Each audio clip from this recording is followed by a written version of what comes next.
यार ये chat GPT वालों को क्या हो गया है? कल खोला तो नक्शा ही बदला हुआ था। मुझे तो लगा शायद मेरा इंटरनेट ही हैक हो गया है। अरे नई कंपनी ने खामोशी से कुछ नया किया है। अब चैट जीपीटी ने प्लस और प्रो सार्फिन के लिए इंटरफेस ऐसा बदल दिया है कि जैसे किसी ने पुरानी मेहरान में मर्सिडीज का डैशबोर्ड लगा दिया हो। ओके। अच्छा, मुझे तो कुछ समझ ही नहीं आया। बस नीचे कुछ नए बटन नज़र आ रहे थे। वही तो असली गेम है। अब तुम्हें मॉडल्स बदलने के लिए ऊपर मेन्यू में जाकर तलाशी लेनी नहीं पड़ेगी। जहां तुम अपना लव लेटर या असाइनमेंट टाइप करते हो, वहीं अब ऑप्शन का पटाखा फटेगा। नहीं, मैं नहीं मानता। इन 3 पटाखेदार ऑप्शन हैं: इंस्टेंस, थिंकिंग और कॉन्फ़िगर। ये इंस्टेंट और थिंकिंग क्या भला है? अब क्या एआई भी हमारी तरह सोच कर जवाब देगा? हाँ ना, इंस्टेंट का मतलब है फटाफट। ये चैट जीपीटी 5.5 इस्तेमाल करता है, जैसे ढाबे की चाय ऑर्डर दिया और तैयार।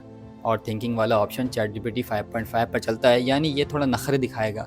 पहले सोचेगा, दिमाग लड़ाएगा और फिर तुम्हारे मुश्किल टास्क का ऐसा जामे जवाब देगा कि तुम कहोगे वाह जी वाह। और ये कॉन्फ़िगर वाला क्या चक्कर है? ये वो वाला दोस्त है जो कहता है भाई तू टेंशन ना ले, मैं सब संभाल लूँगा। कॉन्फ़िगर पर क्लिक करोगे तो सिस्टम खुद ही देख लेगा कि तुम्हारा टास्क कितना मुश्किल है। अगर आसान हुआ तो पुराने मॉडल पर काम चलाएगा, और अगर तुमने कोई रॉकेट साइंस पूछ ली होगी तो खुद ही नए मॉडल को काम पर लगा देगा। वाह, मतलब अब एआई को भी पता है कि कब थोड़ा दिमाग इस्तेमाल करना है और कब बस तनख्वाह देना है। बिल्कुल, पहले ये ऑप्शन मेन्यू में ऐसे छुपे होते थे जैसे बच्चा अपने रिजल्ट के दिन छुपता है, लेकिन अब ये बिल्कुल सामने है। तो अब तुम इंस्टेंट जवाब लो या थिंकिंग वाले नखरे उठाओ, सब तुम्हारे हाथ में है। चलो भाई, अब मैं भी थिंकिंग मूड ऑन करके पूछता हूँ कि अगली बार पेट्रोल कब सस्ता होगा। देखते हैं चैट जीपीटी 5.5 कितना सोचता है।